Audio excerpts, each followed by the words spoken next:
Um dia um filho quebrou essa aliança, embora seu pai, ele não a quebrou.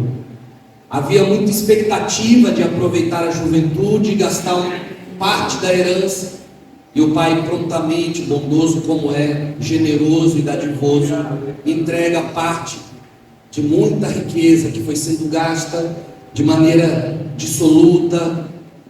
E um dia esse filho lembrou da casa de seu pai, e esse aspecto marca muito meu coração, porque esse pai, quando o recebe com grande alegria, com roupas novas, com sandálias nos pés, ele coloca uma aliança no dedo, e esse filho se alegra. No entanto, a alegria não toma toda a casa, alguém triste ficou.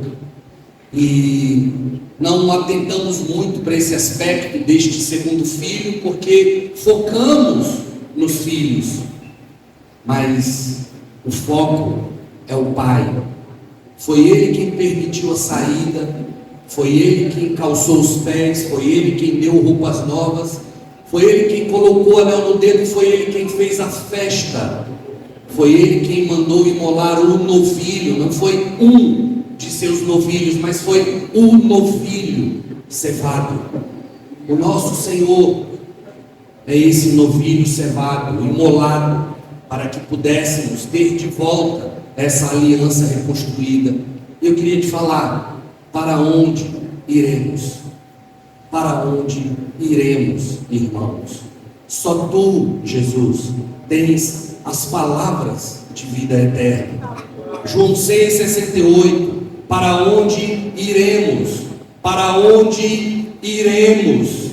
Só tu tens as palavras de vida eterna. É esse versículo que vai estar no fundo da camisa de vocês. O tema do nosso retiro é: a tua vontade é o meu lugar.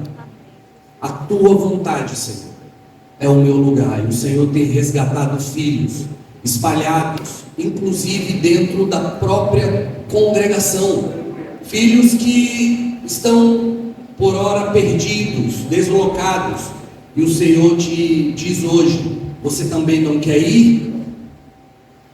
E a resposta precisa ser: para onde iremos, Senhor? Aceite dele a aliança novamente em seu dedo, aceite dele essa roupa nova, as sandálias, para que você volte a anunciar aquilo que com grande alegria, com grande expectativa você fez durante muito tempo. Que o Senhor possa falar contigo nesta manhã, que o Senhor possa ser introduzido no espírito, no coração e na mente de todos nós. Que nada nos distraia hoje aqui e ao longo de todo o retiro, que nenhum desejo, nenhum tipo de curiosidade, nenhum tipo de ansiedade, necessidade de pegar a tecnologia para que a gente se disperse nela, mas que todo o nosso foco seja no Senhor, em seu Espírito, em tudo aquilo que a gente vai ouvir. Amém?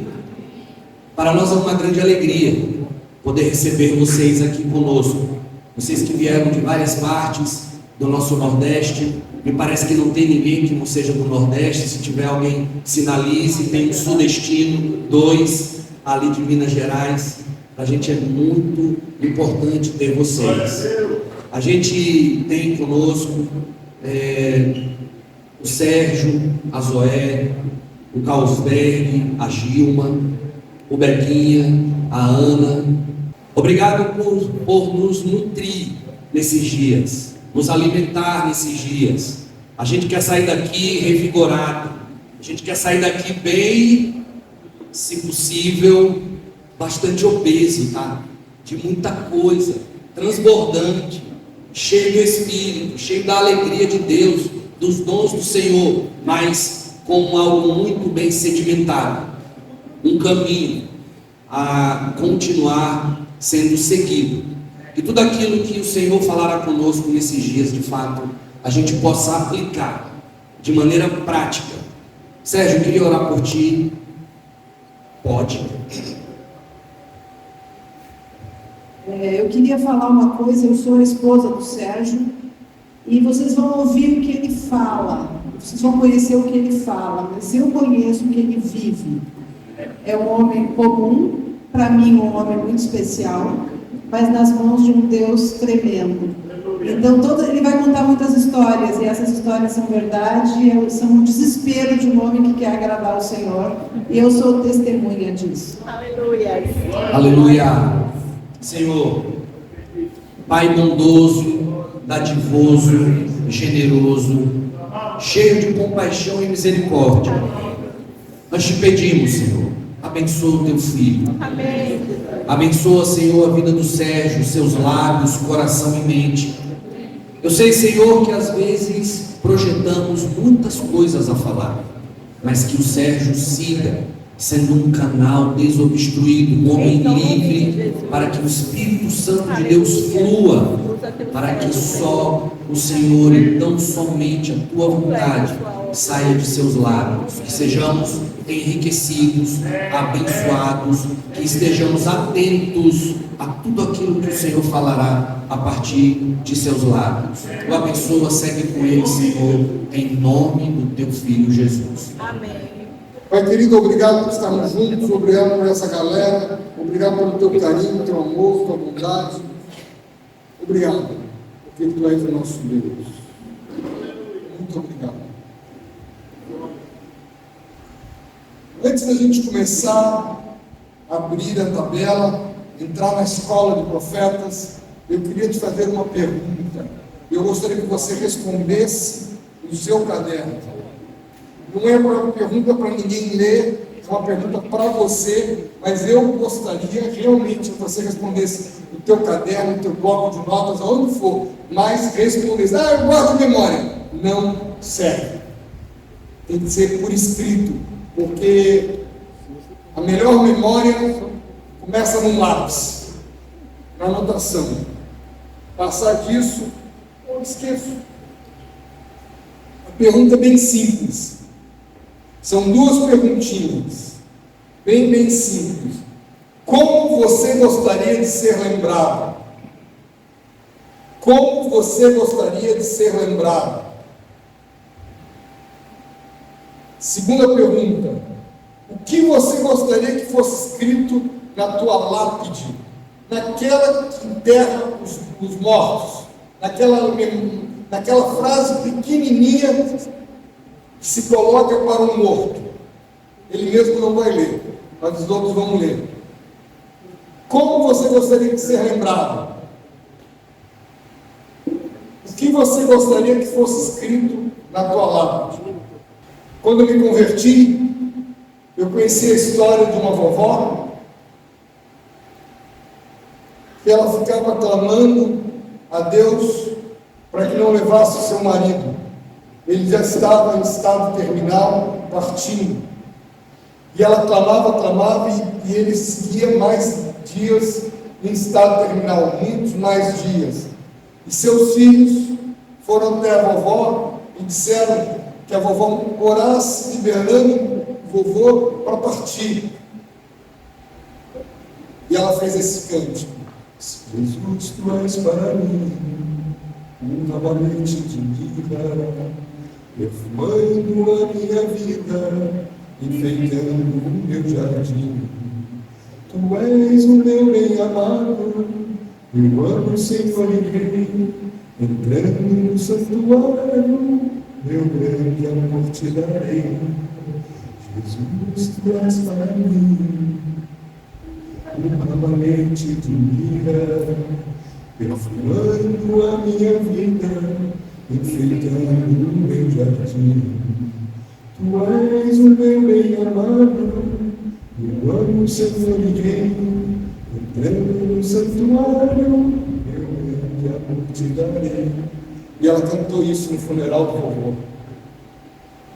Você está pronto para isso? Você está pronto para o que Deus quiser, para o que Deus está querendo fazer? Ou você determina o que Deus tem que fazer com você? Como você é? Como é a tua postura? Elias foi um homem extremamente semelhante a nós. Por isso, esse título, Elias, um homem semelhante a nós. Mas também Nós entramos aqui numa escola de profetas. Se eu quero aprender a ser um profeta, eu preciso me debruçar sobre Elias. Alguns anos atrás, um jovem de 16 anos para 17 anos me perguntou: Sérgio, o que é um profeta? E eu comecei a explicar: não, mas eu queria que você me desse um exemplo bíblico, prático. Então a gente juntou uma galerinha de 16, 17 anos e passamos a estudar a história de Elias. E aí surgiu o que nós chamamos a escola de profeta. Será que você pode colocar Cantares 8:6 como uma frase ou um versículo na lápide do teu enterro, do teu funeral? Põe-me como um selo sobre o teu coração, como um selo sobre o teu braço, porque o amor é forte como a morte e duro como a sepultura os ciúmes. As brasas são brasas de fogo, verdadeiras, veementes labaredas. Põe-me como selo no teu coração. Jesus é selo no teu coração. Jesus é um selo que queima no teu coração, de manhã, de tarde, de noite, em todos os momentos. Como você é? Como você tem se comportado no meio das dificuldades, no meio da tormenta? Naum 1:3. Naum 1:3. O Senhor tem o seu caminho na tormenta e na tempestade, e as nuvens são o pó dos seus pés. O Senhor tem o seu caminho no meio da tormenta. Você sabe o que é uma tormenta? Na Bahia, nós temos 2 tipos de chuva: chuva chuveiro e chuva forte. No Amazonas, nós temos 3 tipos de chuva: chuva chuveiro, chuva forte e balde virando em cima da tua cabeça. Não é forte não, é absurdamente forte. E às vezes não é um balde, às vezes é um tanque de água que cai 5, 10, 15 minutos de uma vez só sobre a tua cabeça. É suficiente não para molhar, para encharcar tudo. Agora, recentemente, eu estive em um casamento em Manaus, e na hora de começar o casamento, o balde virou. Era todo ao ar livre. Foi uma corrida, todo mundo para um canto, todo mundo se escondendo em um canto, e as mesas todas postas com toalhas brancas, com decoração tudo impecável, todos os copos. O casamento atrasou 1h30 para poder esvaziar todos os copos, as águas dos copos. Cada copo estava com 3 a 4 dedos de água, em 5 minutos de chuva. Você sabe que tem que torcer toalhas, recolher tudo, secar todos os bancos, todas as cadeiras. Tinha forma trabalhando e nós ficamos do lado de fora, cobertos, vendo ocorrer a limpeza do local do casamento. É isso que é um casamento lá. Isso que é chuva. Você já pensou que é muito improvável que Deus use um homem ou uma mulher que não tenha sofrido uma grande dor? Se você nunca sofreu uma grande dor, não fica triste, ela vai chegar. Você não peça: Deus, eu quero que não seja bobo, não precisa pedir nada, porque a dor vai chegar. A dor, a aflição, a angústia vai chegar para todos. Mas Deus dificilmente usa um homem que nunca tenha sofrido uma grande dor.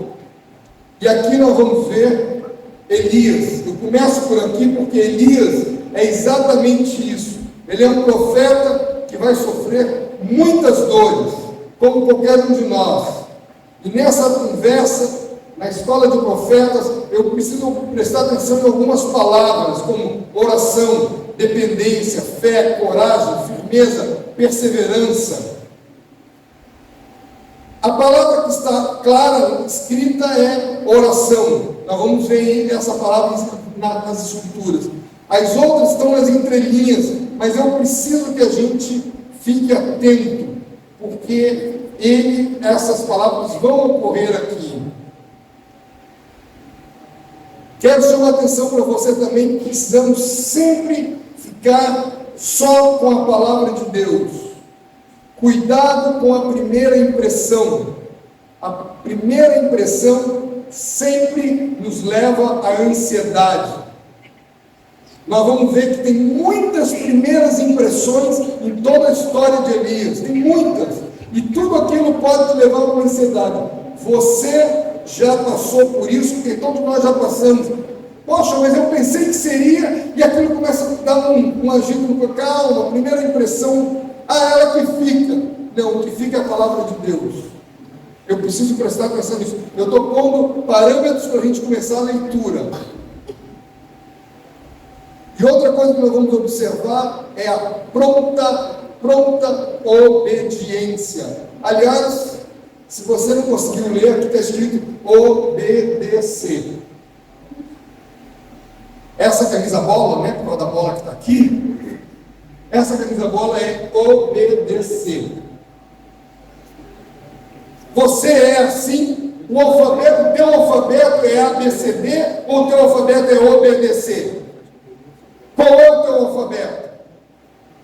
Vamos ver Tiago 5, 17 e 18. Tiago 5, 17 e 18. Elias era homem semelhante a nós, sujeito aos mesmos sentimentos. Na versão da Arte, revista e corrigida, diz sujeito às mesmas paixões. Na NTLH, nova tradução linguagem de hoje, diz homem sujeito às mesmas, um ser humano como nós. Então, Elias era homem semelhante a nós, sujeito aos mesmos sentimentos. Orou com instância para que não chovesse sobre a terra, e por 3 anos e 6 meses não choveu. Orou de novo, e o céu deu chuva, e a terra fez germinar seus frutos. Preciso sempre perguntar para você: você é um homem ou uma mulher de oração? Você tem trabalhado essa função? Se você for uma pessoa de oração, você vai passar por essa situação. Minha filha, logo depois da pandemia, eu já falei isso, mas quero repetir, porque nem todos estavam no domingo aqui.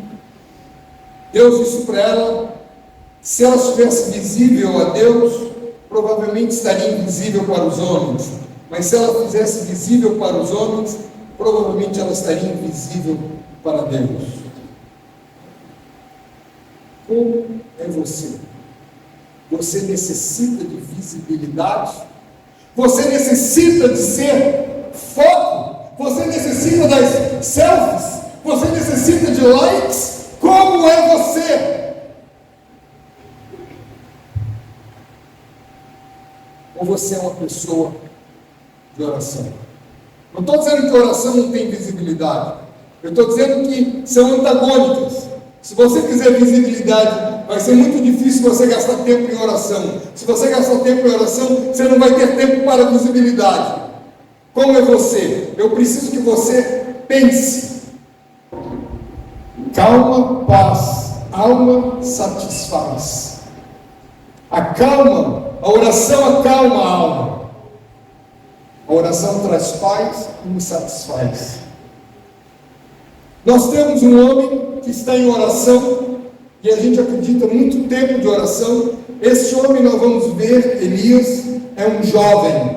Não fique com o estereotipo do velho, porque vocês vão ver que ele vai correr meia maratona na frente da carruagem do rei. Ele tinha poder sobrenatural, tá? Poder sobrenatural para correr antes do rei, mas não para correr 25 quilômetros. O velho não aguenta os 25 quilômetros de brincadeira, não. Ele era um jovem que eu estou vendo aqui.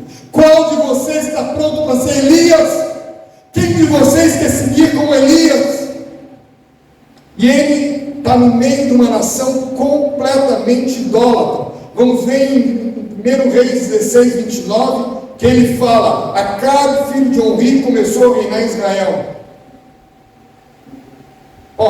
Eu pedi que vocês lessem.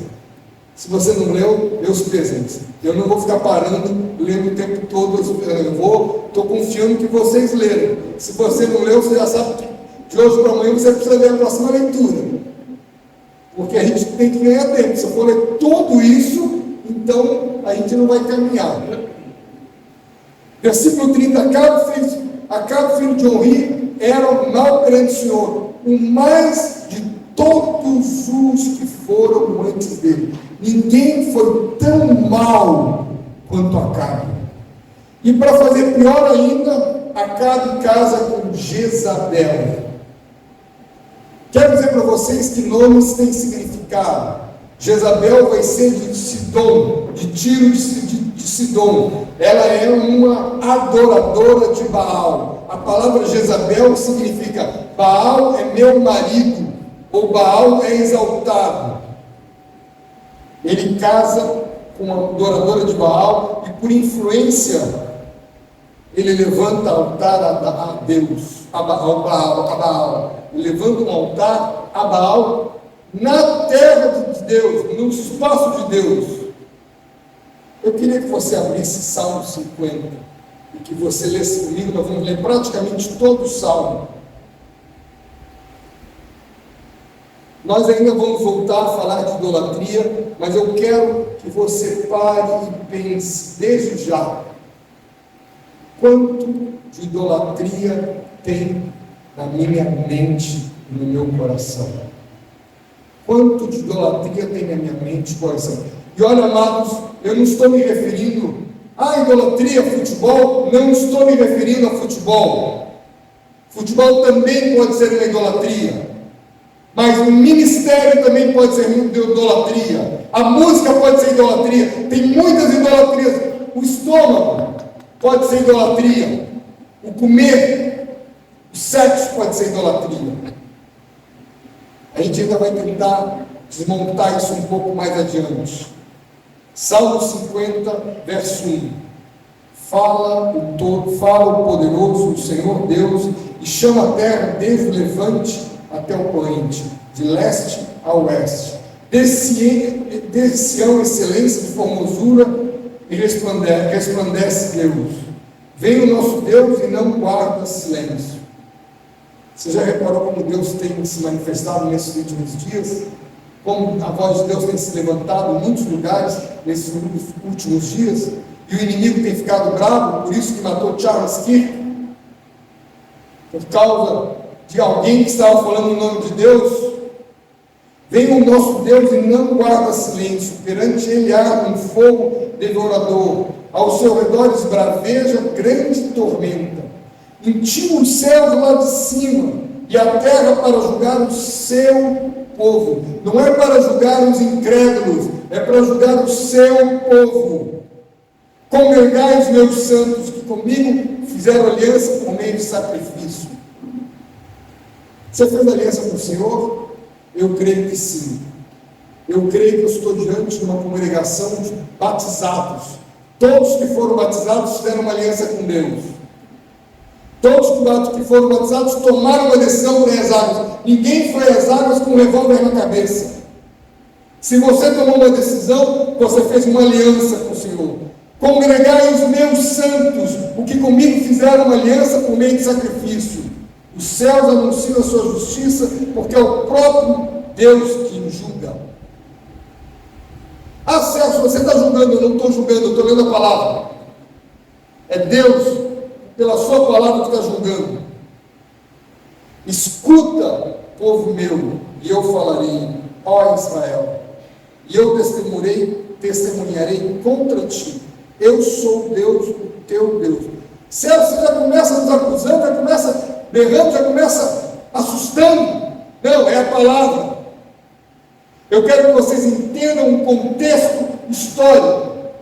Para a gente poder entender, nós vamos ver as escolas, todas as escolas de profeta, todas elas, são 11 colunas, nós somos só 6 aqui, já viu que não vai dar, nós vamos ter que desmontar e refazer. Nós vamos ver o texto bíblico que está envolvendo essa escola, o período qual foi, vamos ver a postura de Elias, o versículo-chave e a palavra-chave. De cada um deles nós vamos ver como que desmontando o texto para estudar. Por que eu quero montar isso para vocês entenderem? Quero repetir o verbo, voltando ao Salmo 50. Escuta, povo meu, e eu falarei ao Israel, eu testemunharei contra ti. Eu sou teu Deus. vai ocorrer Elias fazendo exatamente isso, convocando o povo. Isso vai ocorrer na escola do Carmelo. Ele vai falar ao povo, ele vai convocar o povo. Não te repreendo pelos teus sacrifícios, nem pelos teus holocaustos continuamente perante mim. Eu vou trocar esse versículo dessa seguinte forma: não te repreendo pelos teus cânticos, nem pelos teus louvores continuamente diante de mim. Não é por causa disso que eu estou te repreendendo. De tua casa não aceitarei novilhos, nem bodes, nem dos teus apriscos, pois são meus todos os animais do bosque e as animárias aos milhares das montanhas. Conheço todas as aves dos montes e são meus todos os animais que pululam no campo. Se eu tivesse fome, não todiria, pois o mundo é meu enquanto nele existe. Deus está falando o seguinte: não é essas coisas que eu estou falando, não é nessas simplicidades, eu quero ir mais além. Versículo 13: acaso como eu carne de touros ou bebo sangue de cabritos? Não é isso que eu quero. Versículo 14, presta atenção no versículo 14: oferece a Deus sacrifícios de ações de graças e cumpre teus votos para com o Altíssimo. Oferece a Deus sacrifício de ações de graça. Você sabe o que é sacrifício de ação de graças? É quando a coisa toda está pegando, a dor está batendo pesado, e você diz: meu louvor é fruto do meu amor por ti, Jesus. Quando a coisa está terrível e você está louvando, as lágrimas estão escorrendo e você está louvando, você está sendo contradito pelos outros e você está louvando, você está adorando, você não se deixa abalar pelas circunstâncias, porque você está olhando aquele que é invisível.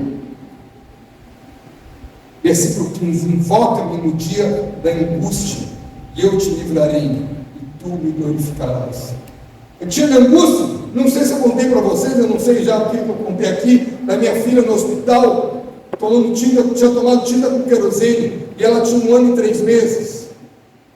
Ela estava completamente cianótica, roxeada, desmaiada, e eu estou segurando na maca, atrás, e a enfermeira e os médicos trabalhando na frente, tentando entubar, para poder fazer uma lavagem estomacal, e eu estou orando em tom normal, como eu estou falando aqui.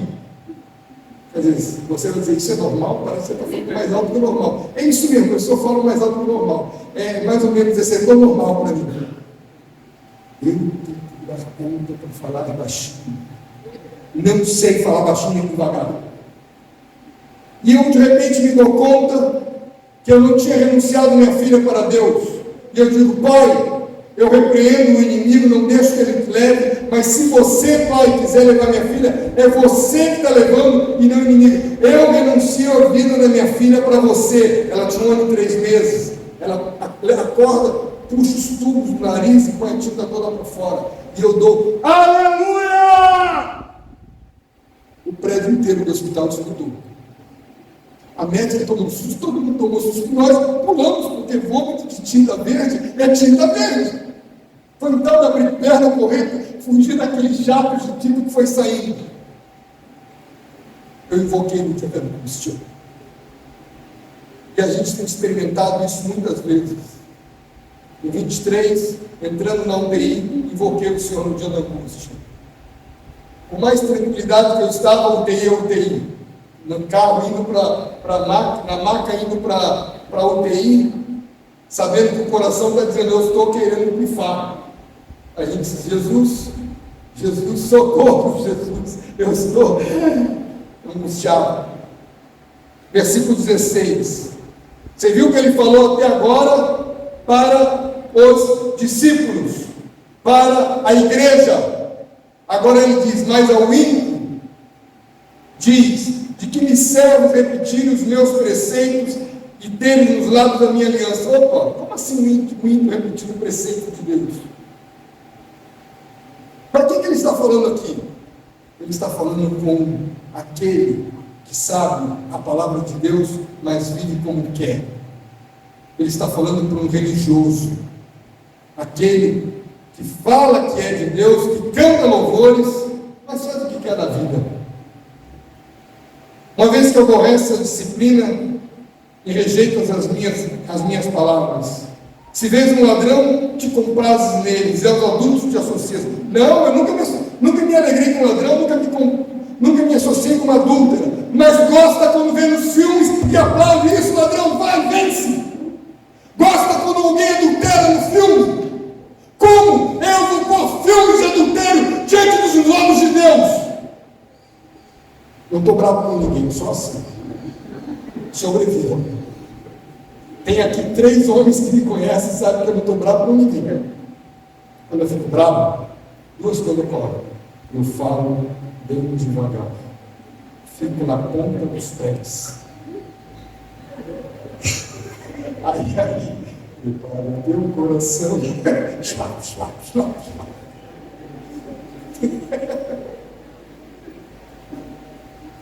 Soltas a boca para o mal e a tua língua trama enganos. Sentas para falar contra teu irmão, difamas o filho da tua mãe. Tens feito essas coisas e eu me calei. Pensavas que eu era teu igual, mas eu te arruinei e porei tudo à vista. Considerai, pois, nisso, vós que esqueceis de Deus, para que não vos despedace sem haver quem nos livre. Esses dias, tem mais ou menos uns 4, 5 meses, é bem esses dias, Deus me deu uma palavra para eu falar para um líder. Eu tenho orado para poder falar essa palavra. Visto que esqueceste a lei do teu Deus, eu me esquecerei do teu filho. Como é que você vai dizer essa palavra para um líder? Aí eu resolvi me chegar ao filho. Porque esquecer de um filho ele pode ir embora, ele pode partir. Eu estou me aproximando cada vez mais desse filho, bem próximo. Versículo 23. O que oferece sacrifício e ações de graça, esse me glorifica, e ao que prepara o seu caminho, dar-lhe-ás que veja a salvação de Deus. Você tem oferecido sacrifício e ações de graças ao nosso Deus? Bem sei que tudo podes, meu amado, nenhum dos teus planos é frustrado. Será que eu tenho isso só nos lábios ou tenho isso no meu coração? Como é você? Como é? E esse é o ambiente que Elias está. É nesse ambiente que nós estamos vivendo hoje. E nós vamos ver que a história de Elias tem muito a ver com o Brasil dos dias de hoje. Vamos dar um pulo em 2 Coríntios 10, 4. Eu só estou montando a introdução. 2 Coríntios 10, 4. Porque as armas de nossa milícia não são carnais, e sim poderosas em Deus para destruir fortaleza, anulando nós sofismas. Repito, porque as armas de nossa milícia não são carnais, e sim poderosas em Deus para destruir fortaleza, anulando nós sofismas. Vocês estão prestando atenção que eu estou falando nós sofismas? Eu estou esperando Deus anular o sofisma na minha cabeça. Quem vai anular é você. Olha bem, nosso inimigo é espiritual e usa armas carnais. Nossa arma espiritual, mesmo que sejamos carnais. Você está cheio de Cristo? Você está cheio de Cristo? Como que você está batalhando esses dias de trabalho, de faculdade, de escola? Como é que você está sobrevivendo a toda bagunça ideológica? Como você está se posicionando diante da questão de gênero?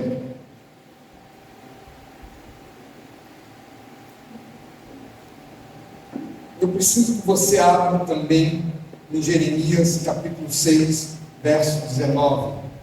Jeremias capítulo 6, verso 19. Esse é um texto muito forte. Eu preciso que você veja na tua tradução, porque pode ser diferente em alguma coisa da minha tradução. Ouve, ó terra. Ouve, ó terra. Está falando para crentes e incrédulos, discípulos e religiosos, todo tipo de pessoas, está falando para a terra. Eis que eu trarei mal sobre este povo, o próprio fruto dos seus pensamentos, que não estão atentos às minhas palavras e rejeitam a minha lei. O que tem povoado os teus pensamentos? No que você tem pensado?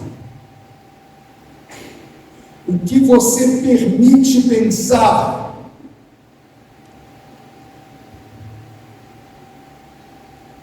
Lembro bem a vocês que precisamos levar cativo todo o pensamento à obediência de Cristo. Precisamos levar cativo todo o pensamento à obediência de Cristo. Só tem um jeito: colocando os pensamentos na cruz. Só tem um jeito de a gente sobreviver: colocando os nossos pensamentos, todos eles na cruz. Nós temos o contexto histórico, nós vimos 1 Reis 16, 29 a 34. O problema é a idolatria. A postura é uma postura de oração contínua. O texto principal é 5 Tessalonicenses 5,17. Homem semelhante a nós, orando todo o tempo. E a palavra-chave é decadência. É o que nós estamos vivendo nesses dias. Uma decadência total de todas as coisas em volta de nós. Pai querido, ajuda-nos a ir além, não ficarmos só em poucas coisas, mas leva-nos a orarmos sem cessar o tempo todo. Eu te peço, em nome de Jesus. Agora, nós precisamos entrar na escola de Querite. Para chegarmos na escola de Querite, nós precisamos ler os primeiros versículos. Primeiro livro de Reis 17, do 1 até o 7. É a fase da escola de Querite.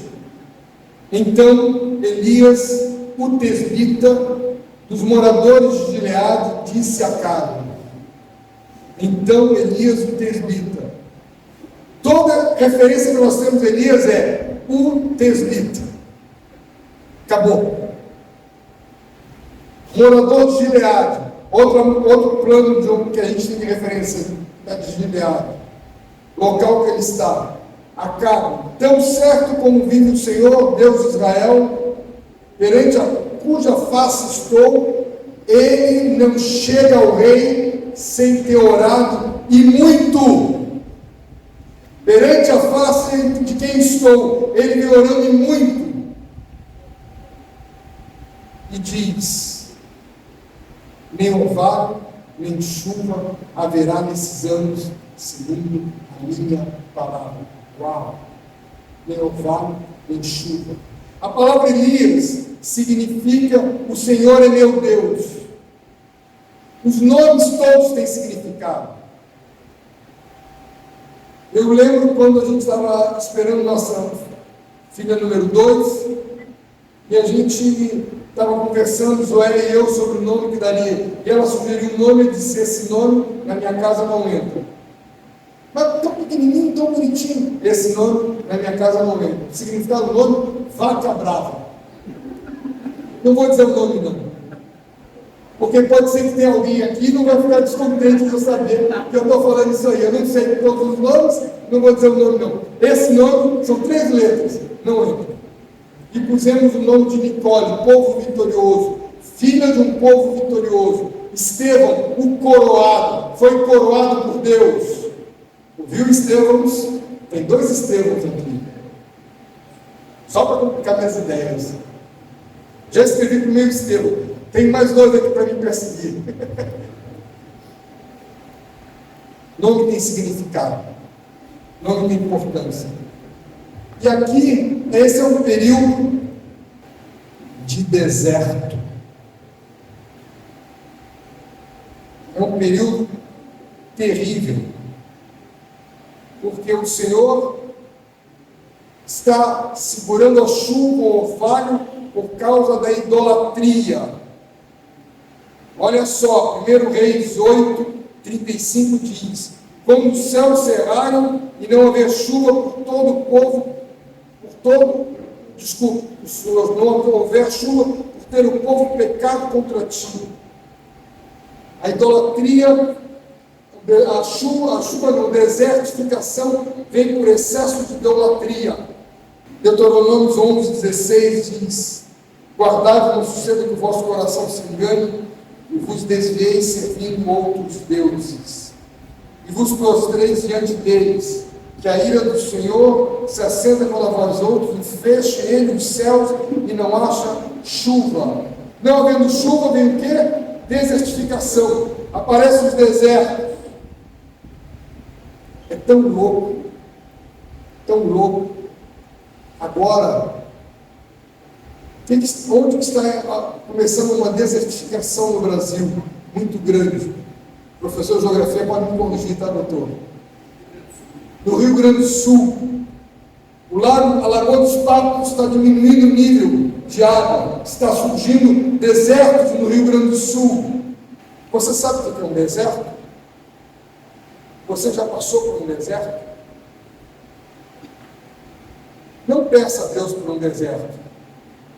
Nunca peça nada a Deus sobre você, senão misericórdia. Senhor, tem misericórdia de mim, que eu sou atrapalhado. Não fique ensinando a Deus o que Ele fazer com você, porque Ele sabe o que deve fazer com você. Peça misericórdia. Teve uma época da minha vida que eu disse: Senhor, eu quero ser quebrantado, eu quero ser quebrantado. Eu dava um terror, eu não aguentava mais levantar da cama, eu levantava a cair. Era um negócio. É Jesus, que da vida você está pedindo o que você quer, eu estou te mandando o que você quer. Mas eu estou mandando como você quer, não como eu quero. Deserto é uma coisa que é para ser lembrada, nunca esquecida. Deuteronômio 8, verso 2. Deuteronômio 8, verso 2. Recordar-te-ás de todo o deserto pelo qual o Senhor teu Deus te guiou, recordar-te-ás de todo o caminho pelo qual o Senhor teu Deus te guiou no deserto esses 40 anos. Como eu estou diante de uma plateia bem abaixo dos 40 anos, fiquem tranquilos, vocês têm experiências pela frente. Recordar-te-ás de todo o deserto pelo qual o Senhor, todo o caminho pelo qual o Senhor teu Deus te guiou no deserto esses 40 anos. Quem guiou Israel no deserto? Quem guiou Israel no deserto? Ei, alguém acordado? Quem guiou Israel no deserto? O Senhor. O Senhor tomou pelas mãos e disse: vem, e o Senhor leva Israel no deserto. Desculpa, João. Pega pela mão e traz para o deserto. O Senhor traz para o deserto para falar ao coração ou entrar em juízo. O que é deserto? Isaías 43, verso 18. Eis que, porém, um caminho no deserto e rios no ermo. Caminho no deserto. Deserto é a ausência de caminho. Não é que não tem caminho. Você sabe que se você for em frente, no que vai dar. Se você der as costas e voltar para trás, você sabe no que vai dar. Se você virar para a esquerda, você sabe no que vai dar. Se você for para a direita, então você fica assim. Não tem saída. Eu sei todas as consequências do caminho, não quero nenhuma delas. Mas pode ser que ele tenha no diagonal, pode ser que ele tenha. É pela frente mesmo, e passando por essas consequências. O Senhor não quer roubar nada que a gente precisa aprender. Ele quer nos ensinar muita coisa. Mas olha o que o texto continua e diz: esses 40 anos para te provar. O que é provar? Não pense que é reprovar. Não é prova. Não é prova, isso é problema do professor. Provar. Quem aqui já fez alguma comida na cozinha? Levanta o braço. Alguma coisa. Você provou para ver se estava bom? Então fica no deserto, deixa um pouquinho mais de sal, deixa ele mais uns dias no deserto. Ele já tem sal demais, põe um pouquinho de água, um pouquinho.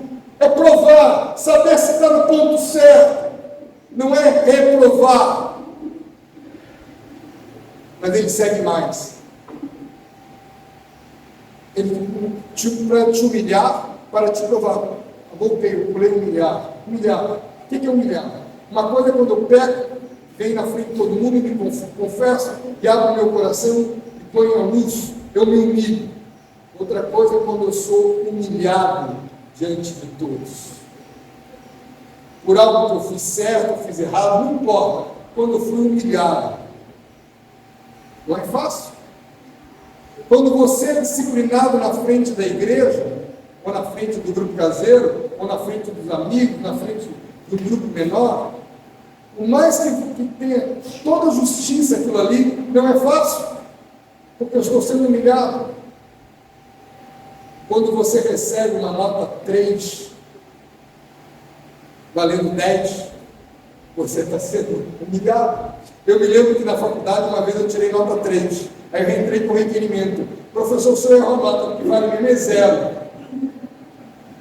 Aí ele olhou, ele ficou, realmente viu que poderia ter dado um 0. Ele olhou para a minha cara assim: você quer 0, porque 0 vai constar no teu prontuário. Não fez prova ou 0? 4,5. Foi a única nota vermelha que eu tive na faculdade. Em 4 anos de faculdade só tive uma nota vermelha. Eu gosto de estudar, não é problema para mim. Mas ele continua e diz: para saber o que estava no teu coração, se guardarias ou não os meus mandamentos. Quem precisa conhecer o teu coração? Você ou Deus? Deus conhece tudo. Quem precisa conhecer o teu coração? Quem precisa conhecer o teu coração? Quem precisa conhecer o teu coração? Quem? Quem? Eu preciso entrar num deserto para poder me conhecer. A tristeza não é ruim. A tristeza é bênção de Deus. A dor não é ruim. A dor é bênção de Deus. Não tenho medo da dor nem da tristeza. A tristeza é uma emoção que Deus criou para poder me acalmar, parar, contemplar e chegar a Deus. Chega dessa, fora a dor, fora a tristeza, então fora Deus. Todos nós passamos por dor, todos nós passamos por tristeza, e todos nós crescemos. Qual é a doença que tira a dor? Hanseníase, lepra. A pessoa morre porque não sente dor, infecciona toda e vai morrendo.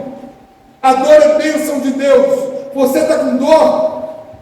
Enfrenta. A gente vai conversar ainda sobre isso. Dor não faz mal, dor faz bem.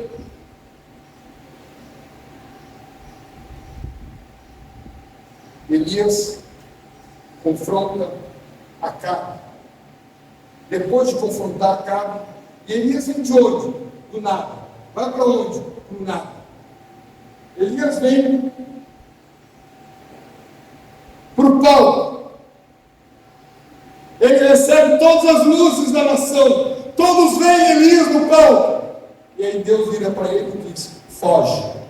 Ei, como assim fugir? Agora que eu estou no holofote, agora que eu estou na frente de todos. Veio a palavra do Senhor dizendo a Elias: retira-te daqui, vai para o lado oriental, esconde-te junto à torrente do Querico, fronteira do Jordão. Primeira impressão: fugir, anticlímax, vai, some, desaparece, desintegra. Eu quero você vivo. Mas eu acabei de receber holofotes de todo lado, eu acabei de ser notado, enfim, depois de anos eu fui notado. Então desnota tudo, separa. Mas nem uma selfiezinha. Eu não posso colocar nem no Instagram, qual é? No Instagram, no status do Instagram. São só 24 horas. Retira-te. Foge. O que a gente vai ver? A postura dele, dependência de Deus. Total dependência, ele faz o que Deus manda. O que vai ocorrer? Deuteronômio 8:2 é o texto que nós estamos lendo, falando. E qual é a palavra-chave? Consegue ler daí? Invisibilidade. É para ser invisível mesmo. Não dá para ler, eu sei que não dá para ler. Mas está escrito invisibilidade. Você está atrás de visibilidade ou você está atrás de invisibilidade? Você está na escola do querite ou você está na escola da idolatria? Porque a idolatria me leva à visibilidade. Me leva à necessidade de ser visto. Olha para mim, olha o que eu estou fazendo. Me aplaude, me dê likes. Eu preciso de likes. Esse livro que a gente tem publicado aqui, ao redor da mesa, levamos 25 anos para publicar o livro. Ele estava escrito quando meu filho tinha 8 para 10, 7 para 8 anos, 8, 7 para 10, sei lá. Naquela fase, nós tínhamos anotado, escrito tudo. E foi na pandemia que eu e Joé escrevemos o livro e não brigamos. É importante saber que a gente escreveu sem briga. Ninguém entende, mas nós somos completamente diferentes um do outro. Diferentes em tudo. Eu sinto frio nos pés, ela calor nos pés. Então ela dorme com os pés lá de fora do lençol, eu com os pés dentro do lençol. Eu sinto frio nos ombros, ela sente calor nos ombros. E aí vai indo as diferenças, não é só ser homem e mulher, não. Tem diferenças muito engraçadas. Eu gosto de tudo mais tranquilo, mais romântico, sou tranquilo, sim, pode acreditar. E ela já gosta de uma coisa mais objetiva. Mas tá. A gente vai chegando lá. Escrever um livro é colocar a sua vida nas mãos dos outros. Os outros vão saber de coisas que só o Senhor sabe, só os próximos sabem, mas isso fazia parte do plano do Senhor. A visibilidade me leva a um nível de ansiedade que não é necessário. Ansiedade é olhar a vida do meu ponto de vista e não do ponto de vista de Deus. Aquilo que Jesus fala, não vos inquieteis com o dia de amanhã. A visibilidade me faz me inquietar com o dia de amanhã. Me faz entender que eu necessito de aplausos, eu necessito de likes, eu necessito de reconhecimento. A minha carreira está em jogo, a minha vida está em jogo. Eu necessito de visibilidade. Só que Deus está nos chamando a todos à invisibilidade. Ele traz o visível quando Ele quiser. Você topa? Você quer este rei? Você aceita? Ah, mas Sérgio, você tem vídeos no YouTube? Eu tenho. Mas não fui eu que pus porque eu quis para me mostrar. Aliás, eu não tenho a menor ideia do número de visualizações, nem do número de likes. Nunca olhei isso, porque realmente não me interessa. Isso não me diz nada. O que eu quero é a edificação da igreja. Mais nada. Provérbios 4:23. Provérbios 4:23. Sobre tudo que se deve guardar, guarde o teu coração, porque dele procedem as fontes da vida. O coração na palavra de Deus não é nada de romantismo, hein? O coração é o centro da decisão do homem. Elias foge para o deserto. E aí é muito divertido, é um negócio sensacional. Ele come hambúrguer todos os dias, pão e carne trazido por quem? Por ladrões. Os corvos são pássaros ladrões, que roubam de algum lugar, roubaram de algum lugar para servi-lo, como Deus mandou. Eu mandei que os corvos te alimentem. Os outros profetas estavam sendo alimentados com pão e água. E ele tinha água fresquinha, água mineral, saindo da pedra, com pão e carne. Ele tinha um hambúrguer. McDonald's daquele tempo, ou Big Burger, ou sei lá, Burger King. A palavra querite significa cortante. Agora, quem mais estava do lado dele? Ninguém. Não tinha pastor, não tinha discípulo, não tinha esposa, não tinha companheiros, não tinha ninguém. Você aceita ficar isolado sem ninguém? Você já teve a experiência de chegar num encontro, numa reunião, e você está louvando, as lágrimas estão escorrendo, e alguém te pergunta, tudo bem com você? Você diz, tudo. Ninguém perguntou tudo o quê? E tudo, vai embora. Tudo doido, tudo maluco, tudo confuso. Eu estou totalmente perdido. E ninguém quer saber de você, ninguém te olha. Já ocorreu de você estar no meio de uma reunião e você ser sozinho no meio de 10, 100 pessoas? Isso ocorre com todos nós. Eu me lembro disso porque isso ocorreu comigo especificamente. Eu estava no meio de uma adoração, chorando na presença do Pai, e perguntou, tudo bem? Sim, tudo. E nunca ninguém me perguntou tudo o quê. Eu estava completamente confuso, completamente perdido. Eu tinha feito uma viagem de Nova Canaã para Salvador, em torno de 400 e poucos quilômetros, e eu vim num ônibus dizendo para o Senhor, Senhor, eu não quero ser cobaia. E Deus dizia para mim, se você não for cobaia, você não tem parte no meu reino. Pai, você não está entendendo o que eu estou dizendo. Eu não quero ser cobaia, mas eu quero o teu reino. Se você não for cobaia, você não tem parte no meu reino. Paizinho, entenda bem, eu só não quero ser cobaia. Põe outro no meu lugar. Se você não for cobaia, você não tem parte no meu reino. E foi um diálogo assim, teimoso, daquele birrento, cara, eu quero o meu docinho, eu quero o meu docinho. Eu não quero ser cobaia, meu pai falando a mesma coisa. Isso passou 4 horas e meia, quase 5 horas, nesse diálogo maluco. Até que ele disse, tá bom, se você quer que eu seja, você. Mas eu falei, me rendo, aquele garoto, E eu me deparei com o silêncio de Deus.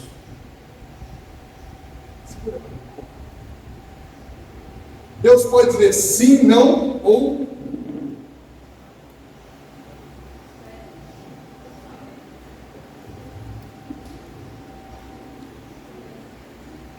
sim é ótimo, não é ótimo porque é uma resposta, mas o silêncio. Fala, paizinho! Fala alguma coisa! E eu disse, se você não quer falar, eu não posso te obrigar a falar, mas eu vou continuar a falar. E foi daí que eu comecei de novo. Meu louvor é fruto do meu amor por ti, Jesus. Lábios que confessam o teu nome. É fruto de tua graça e da paz que encontro em ti e do teu Espírito habita em mim. Habita em mim. Meu louvor é fruto do meu amor. Pai, eu te amo. Mesmo que você não me ame, eu te amo e vou continuar te amando. Isso é sacrifício de louvor. Porque você não está no momento dizendo, vamos lá, está tudo dando certo, estava tudo dando atrapalhado. Nesse período, foi um período simpático. Nós tivemos, o telhado teve uma tromba d'água passando por cima do Sal de Brotas, e ele resolveu achar que a nossa casa era o alvo principal da tromba d'água. E ele passou e derrubou metade do telhado. Metade do telhado arriou completamente. E nós tivemos que colocar lonas de plástico para poder segurar a água. Porque a chuva começou em março, final de março, início de abril, e foi até outubro. E não podia trocar o telhado com chuva. Então tinha lonas de plástico. Lona de plástico segura enquanto não tem vento. Quando tem vento, você tem que pôr de novo a lona de plástico. Então nós tínhamos goteiras em todos os cômodos da casa, mesmo no quarto das crianças. Mas você sabe o que é o banheiro de guarda-chuva aberto? Você fazer comida segurando o guarda-chuva, porque chovia em cima do fogão. Você acordar com plástico em cima dos pés, porque pingava nas pernas, nos pés. E o mais divertido, hoje é divertido, né?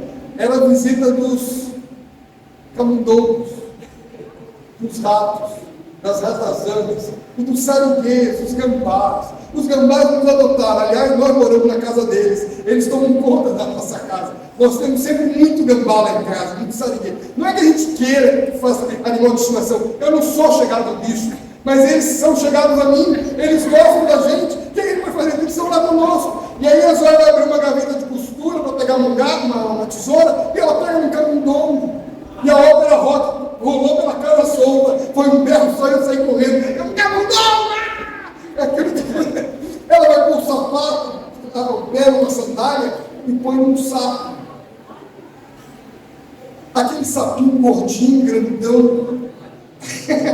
A gente tem que fazer o quê? Eu vou fruto A gente tinha que cantar o tempo todo. Eu disse: está proibido reclamação nessa casa. Eu não quero ouvir nenhuma reclamação. Mas não tem dinheiro, nenhuma reclamação. Só louvor, só louvor. Nós estávamos no deserto de Querite.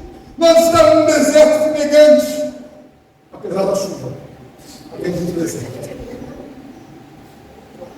Os 2 filhos pequenos tiveram pneumonia e pneumonia alternadas cada mês, 2 cada um. Então foram 8 meses hospitalares. Todo mês a gente tinha que estar no hospital porque alguém estava doente. O que a gente tem que fazer com isso? Tem que louvar a Deus, louvar a Deus, entronizar Deus no meio dos louvores, o tempo todo.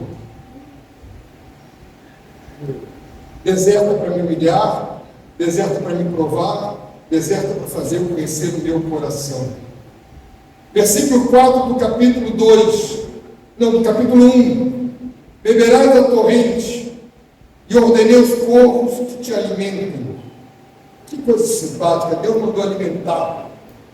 Nessa brincadeira nós tivemos experiência, nunca faltar comida lá em casa, mas o dinheiro não existia. Primeira impressão: corvos, os corvos vão me alimentar? É alguém dizer para mim: não se preocupe, os sarigueiros, os gambás vão levar comida para você. Você já sentiu o cheiro do sarigueiro?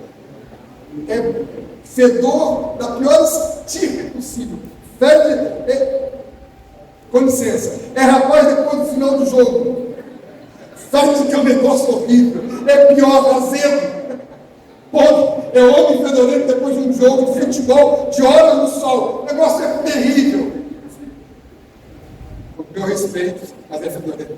Entendi. Você está pronto? Ah, mas isso ocorreu só com Elias. Ei, e José do Egito?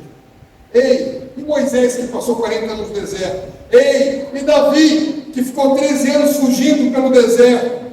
E Jesus que levou 30 anos para começar o ministério dele? E Paulo que ficou 3 anos na Arábia? Dificilmente Deus usa um homem que não tenha passado por uma grande coisa. Você está preparado? Você aceita? Você quer ser um profeta de Deus? Ou você vai fugir disso? Volto a dizer, você está preparado para comer do melhor hambúrguer celestial? Melhor fábrica de hambúrgueres, sempre pronto. Mas a coisa complica. Versículo 7. Passados dias, a torrente secou, porque não chovia sobre a terra. Primeira impressão: agora me lasquei. A torrente secou. O Senhor me desamparou. Queria que você abrisse, por favor, Isaías 49, 14 a 16. Isaías 49, 14 a 16. Mas Sião diz: o Senhor me desamparou, o Senhor esqueceu de mim. Acaso pode uma mulher esquecer do filho que ainda mama, de sorte que não se compadeça do filho do seu ventre? Mas ainda que esta viesse a esquecer-se dele, eu, todavia, não me esquecerei de ti. Eis que nas palmas das minhas mãos te gravei, teus muros estão continuamente diante de mim. Eu não me esquecerei de ti. Essa palavra é para um irmão aqui, mas é para todos nós, mas é para um irmão específico. Ele vai saber que eu estou falando com ele. Eu não me esquecerei de ti. Somos constantemente objetos da preocupação do Pai. Elias era um homem semelhante a nós. Eu não duvido que Elias tenha chorado quando viu que a torrente secou. E agora? O que eu faço? Eu preciso aprender a ser esquecido. Eu preciso aprender a ser deixado de lado. Eu preciso aprender que a direção de Deus inclui provisão de Deus. Eu preciso aprender a confiar em Deus.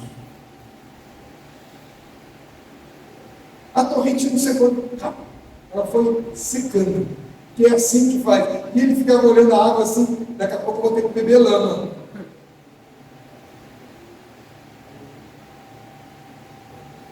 Eu confio em Deus, você confia em Deus. Isaías 26, verso 3. Isaías 26, verso 3. Tu conservarás em paz aquele cuja mente está firme em ti, que em ti confia. Tu conservarás em paz aquele cuja mente, os pensamentos estão firmes em ti. Posso falar um pouco de você? Esse cabra deixou a gente de perna pro ar no tempo da Covid. Não foi intencional, mas foi intencional de Deus. Quem se afligiu? A esposa, a família, a igreja e todos que amamos Ele. E todos, Senhor, tem misericórdia. Hã? E vai dever eternamente, não importa, não é uma questão de cor de dívida, mas é uma questão de que toda a direção de Deus tem uma provisão de Deus. Deus já sabia que eu ia. Deus já sabia que eu ia. Quando Jesus é avisado que Lázaro morreu, ele se demorou 2 dias e disse: essa doença não é para a morte, mas vamos lá para ressuscitá-lo. E ele chega e ele chora com Maria. Mas ele não sabia que ia ressuscitar. Por que ele chora? Porque ele é homem também, como nós.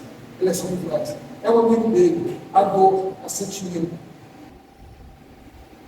Como eu tenho que me comportar no deserto? De uma só forma. Louvando a Deus. Orando a Deus o tempo todo. Nós saímos agora da escola do Querite, que nós estamos dentro do deserto, e vamos para a escola de Sarepta. É muito interessante entender bem essa escola. Elias aprendeu as primeiras lições do deserto. O deserto continua, mas agora é outro tipo. E ele é transferido de escola. A seca está severíssima. Praticamente não há comida em lugar nenhum. Deus manda ele para fora de Israel e para ser sustentado por uma mulher pobre e viúva. Todas as improbabilidades ocorrem aqui. Tudo que é mais difícil ocorre aqui. Lucas 17:6. Lucas 17:6. Respondeu-lhes o Senhor: se tiveres fé como um grão de mostarda. Fé como um grão de mostarda. Como é que é a tua fé? Como é que você tem colocado a tua fé no Senhor? Versículo 8 de Reis, 1 Reis 17, continuando a leitura, diz: então veio a palavra do Senhor dizendo: dispõe-te e vai para Sarepta, que pertence a Sidom, e demora-te ali, onde ordenei uma mulher viúva que te dê comida.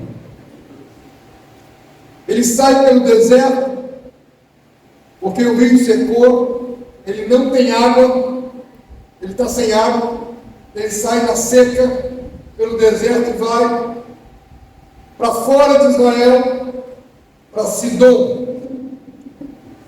O que tem de interessante aqui? O que tem de estranho aqui? Primeira impressão, Sidom, tão longe. Por quê? Ele foi para a cidade da rainha Jezabel. Eles estavam procurando ele para matá-lo, fazer alguma coisa, para que ele declarasse chuva. E ele se esconde no lugar mais improvável que tinha, na terra da rainha. Na terra que sabia que lá ele era mal visto. Qual a postura que ele vai ter? Vamos ver aqui. É um período de aflição. Ele vai passar por grande aflição. Além de deserto, agora soma ao deserto aflição. Deuteronômio 31, versos 6 e 8. Deuteronômio 31, versos 6 e 8. Sede fortes e corajosos, não temais nem vos atemorizeis diante deles, porque o Senhor, vosso Deus, é quem vai convosco, não vos deixará, nem vos desamparará. Verso 8, o Senhor é que vai diante de ti, Ele será contigo, não te deixará, nem te desamparará, não temas, nem te atemorizes. Essa expressão, ser forte, corajoso, vai ser repetida muitas vezes na Bíblia, porque Deus sabe a nossa fragilidade. E Ele vai. Primeira impressão, de novo, uma mulher viúva, um homem que teria que sustentar uma mulher, e agora uma mulher que sustenta um homem. Isaías 41, 10. Isaías 41, 10. Não temas, porque eu sou contigo. Não te assombres, porque eu sou teu Deus. Eu te esforço. Tem uma tradução que diz: eu te ajudo, eu te fortaleço, eu te sustento com a minha destra fiel. Não temas. O que é coragem? Coragem é fazer mesmo tremendo. Coragem é você enfrentar apavorado, mas enfrentar, não deixar de fazer porque está com medo. Coragem é fazer mesmo com muito medo.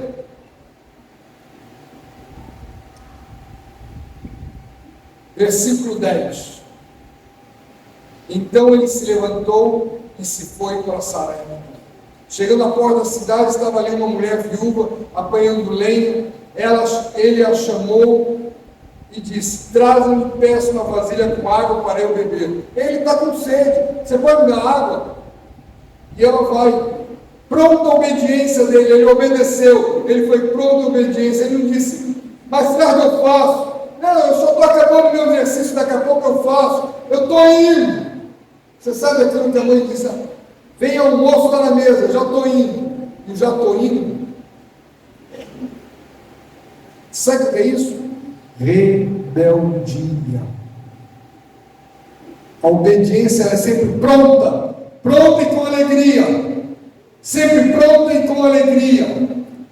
O caminho da fé só pode ser trilhado à medida que a obediência é posta em exercício. E aqui então eu vou abaixar logo tudo para facilitar. Nós temos a postura de fé e nós vamos ter uma palavra: obediência. Tinha antigamente invisibilidade, porque ele também está no meio de uma invisibilidade, mas ele está na invisibilidade por obediência. É fé, aflição, fé. Tudo isso envolve uma obediência constante ao Senhor. Lucas 17, 6. Se tiveres fé como um grão de mostarda. Não é fé enorme, não é tamanho de fé, é qualidade de fé. Fé em Deus. Essa entrada na UTI em 2023 me rendeu 2 curas. Deus me curou da isquemia do ventrículo esquerdo. Não foi achado nada, não fiz estente, não fiz safena, não fiz nada. Eu fiz o exame, mandaram embora para casa, e depois em casa, 2 dias ou 3 dias depois, estando em casa, o médico me telefonou e disse: vamos fazer uma experiência, vamos tirar o remédio de pressão. E eu não tomo remédio de pressão até hoje. Tomei 18 anos de remédio de pressão. Estou bem, Deus curou da pressão. Eu mereço alguma coisa? Não, não é questão de mérito nenhum. Não entra uma questão de mérito, entra só uma questão de fé. Vamos seguir a leitura. Versículo 11. Indo ela buscá-la, ele lhe chamou e disse: traz-me também um bocado de pão na tua mão. Ei, além de pedir água, agora é um explorador. Primeira impressão, explorador, ele está pedindo o que Deus mandou, ele está fazendo um teste para ver a postura dela. Porém ela respondeu: tão certo como vive o Senhor teu Deus, nada tenho cozido. Há somente um punhado de farinha, numa panela, um pouco de azeite na botija. E vês aqui, apanhei 2 cavacos, 2 pedacinhos de madeira. Vou preparar o resto de comida para mim e meu filho, comemos e morremos. Uma viúva com um filho pequeno, sem esperança alguma. Primeira impressão, nada tem. A linguagem da viúva é completamente carnal, não tem fé alguma. É uma linguagem de incredulidade, de não confiança em Deus. Ela nada sabia do que Deus tinha dito para ele no versículo 9. Quem sabe é ele.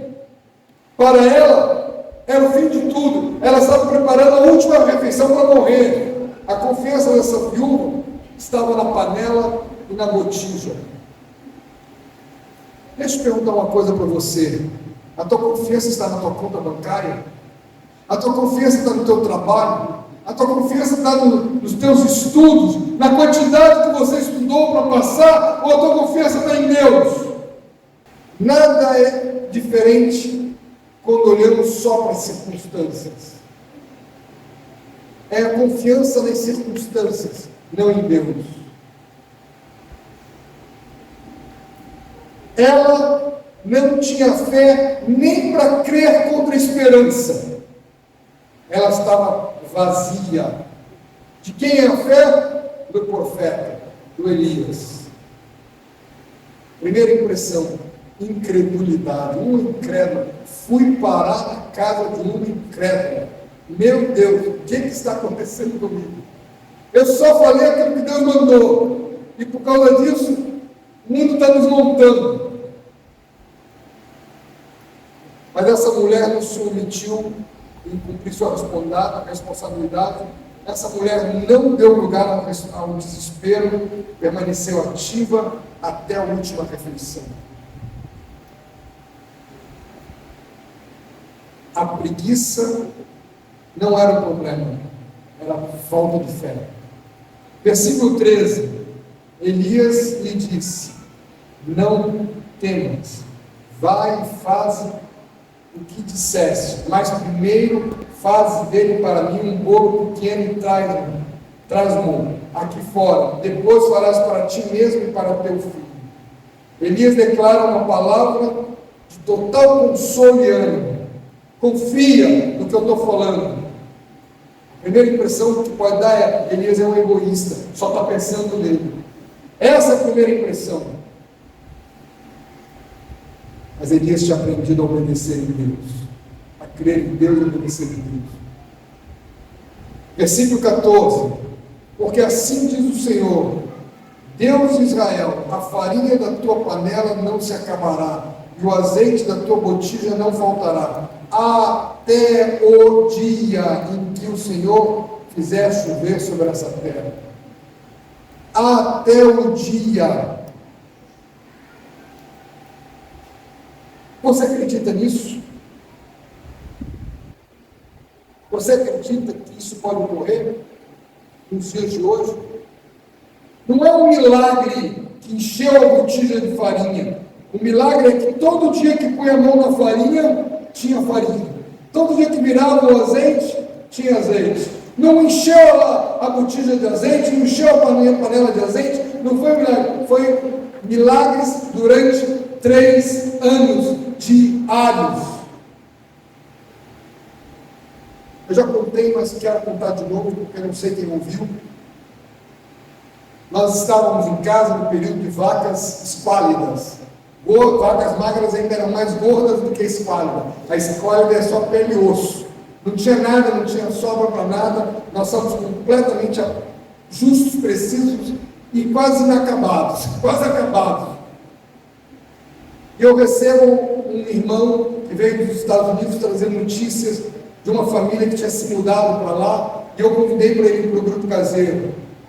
A Zoe tinha feito naquele dia uma torta fria, pão de forma deitado, qualquer coisa, maionese, pão, qualquer coisa, maionese, pão, qualquer coisa. É sempre assim, qualquer coisa. Aquela comida célebre, restou do quê? Restou de ontem. O que sobrou, comida japonesa, o que sobrou de ontem. Sempre aquelas comidas que sobram, você faz uma coisa nova, põe uma camadinha de maionese, fica bonitinho. E era um pãozinho tamanho do pão de forno. Talvez o comprimento disso aqui, mas só que mais fino. E eu virei para o irmãozinho e disse: janta conosco. Bom, eu, Zoé, 2 filhos e ele, tá. Só que eu, distraidamente, comecei: fica também conosco, janta conosco. E fui falando para um, para outro. Quando eu me dei conta, eu tinha convidado mais 20 pessoas para jantar lá em casa. E a Zoé vira para mim: você viu o que você fez? O quê? Quantas pessoas você convidou? Eu vi. Não dá o que de comer para eles? Nós não temos nada nem para nós. Normal. Fomos para a cozinha, Zoé, eu e os filhos, começamos a orar, e eu choro sempre, eu sou boboca. Começamos a orar, oramos, pedindo: Senhor, multiplica. E a Zoé começou a cortar a torta fria. Quando chegou no meio, a torta fria não saiu do meio. E ela ficou no meio, todo mundo comeu, todo mundo repetiu, e ainda guardou na geladeira a torta fria. Milagre continuado ali. Ninguém soube disso por anos, porque era uma história nossa. Nenhum dos discípulos souberam até que a gente publicou a história. Porque tinha que passar tempo para nós. Eu precisava permanecer na invisibilidade. Eu não podia ser só obediência visível. A obediência, ela tem que ser invisível também. E você, querido, está disposto? Versículo 15 do primeiro livro de Reis 17. Foi ela e fez segundo a palavra de Elias, e assim comeram ele, ela e a sua casa muitos dias. Obediência de um homem, mas a fidelidade a Deus é igual a milagres. Obedeça, seja fiel, e você vai contemplar milagres que talvez só você contemple. E um dia alguém saiba: a viúva conheceu Deus na cozinha. Deus se manifestou para ela numa panela de farinha.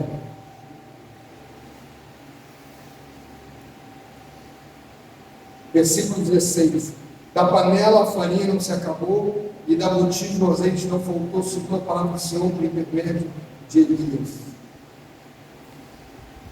Como você tem experimentado a tua vida com Deus?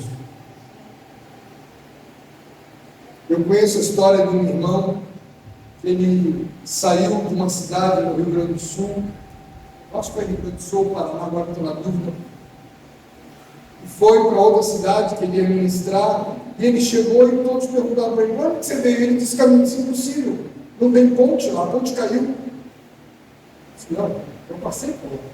Não tem ponte, a ponte caiu. E eles foram de carro até o local, o irmão descobriu que ele tinha passado do nada.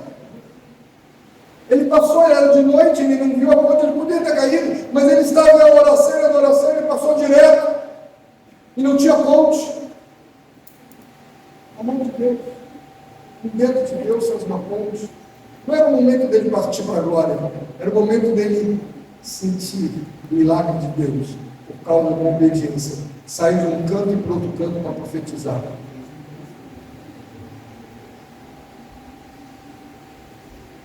Você está pronto? Você topa isso? Você topa seguir adiante? Ou você ainda precisa de mais? Ou você ainda se rebela contra Deus? Versículo 17. Depois disso, a coisa estava ruim, ficou um pouquinho pior. Você gosta daquela história? A coisa ficou pior, ficou um pouquinho pior. não era só ruim, agora de fato está ruim. Agora a coisa esquentou o tamborim. Depois disso, adoeceu o filho da mulher, dona da casa, e a sua doença se agravou tanto que ele morreu.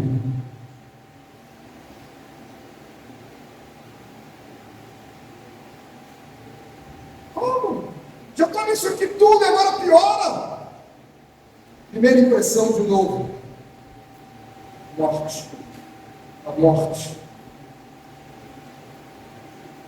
A viúva que recebeu o favor de Deus, agora está experimentando a morte do seu filho querido, o desespero.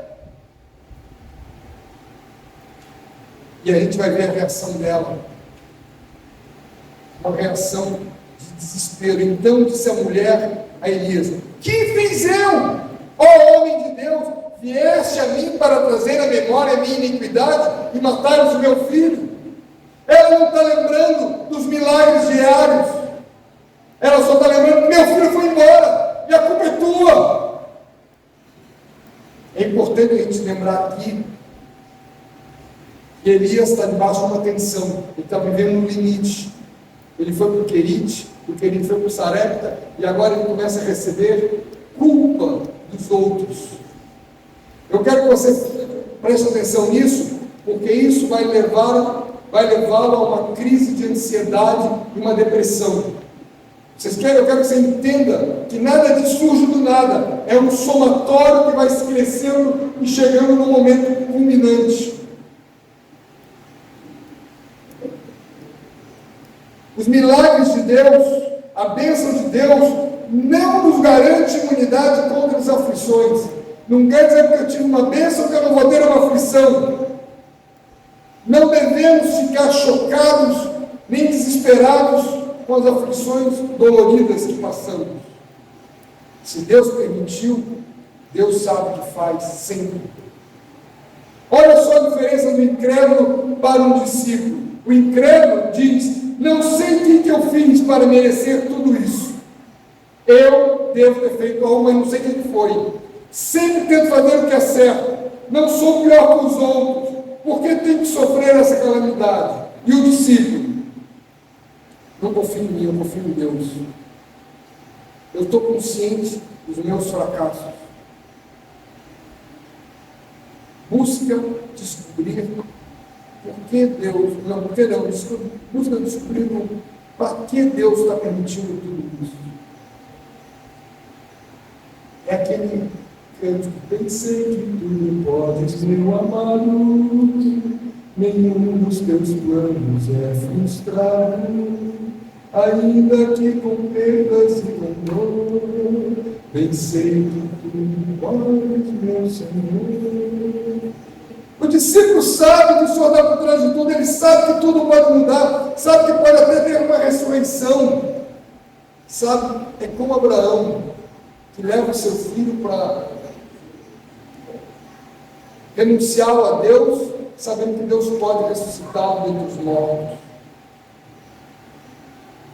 Mas ela acusa cruelmente o profeta: viesse aqui para trazer à memória minha iniquidade. Provavelmente ela estava muito cercada no coração dela de idolatria, ela estava num país idólatra. Versículo 19, o que ele faz? Ele diz: dá-me teu filho. Tomou dos braços dela e levou-o para cima ao quarto onde ele mesmo se hospedava e deitou sobre a sua cama. Não foi uma resposta irada, não foi uma resposta brava: não desse garoto, não, nada disso. Foi uma resposta de paz, uma resposta de acolhimento.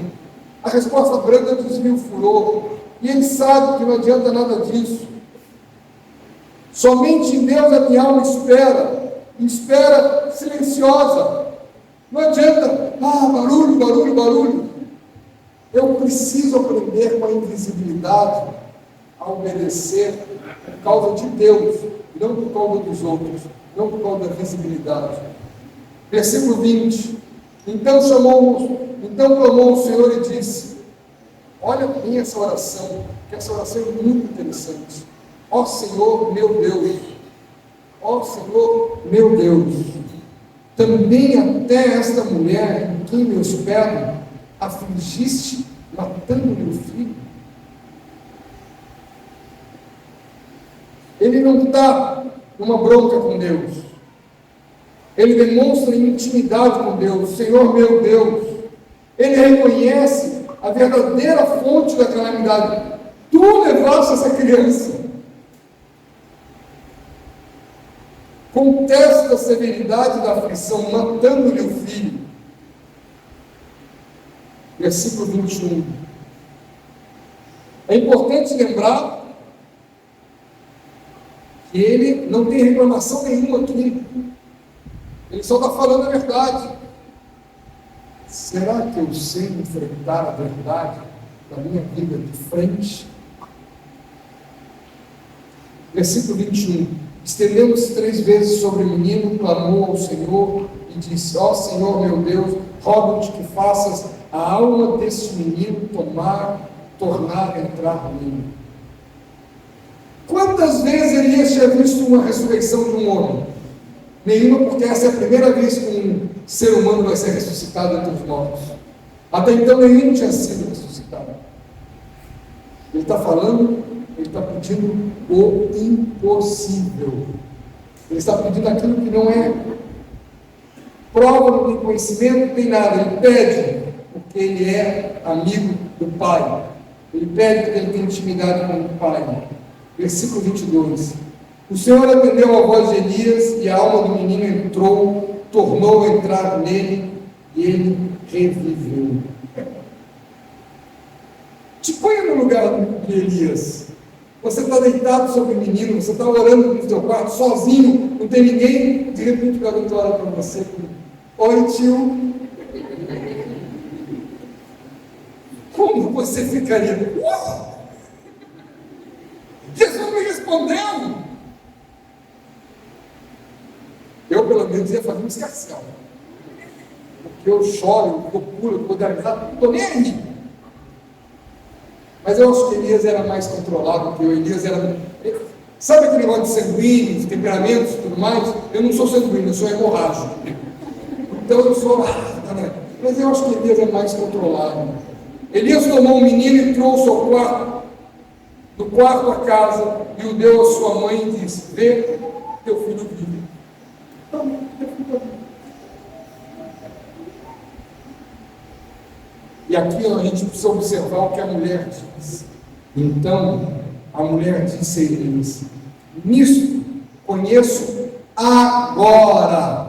Passou 2 anos ou 3 anos de milagre contínuo, e agora ela diz: nisso eu conheço agora que tu és homem de Deus, e que a palavra do Senhor que está na tua boca é verdade. Uau! Estou 2 anos falando, 2 anos pregando, agora é isso mesmo. Você prega, e a pessoa não dá nem bola de ti. Aí vem um outro e diz: eu te amo, me converti. Eu estou pregando para esse cara, e o outro só diz que me ama e... Deus faz o que Ele quer, como Ele quer.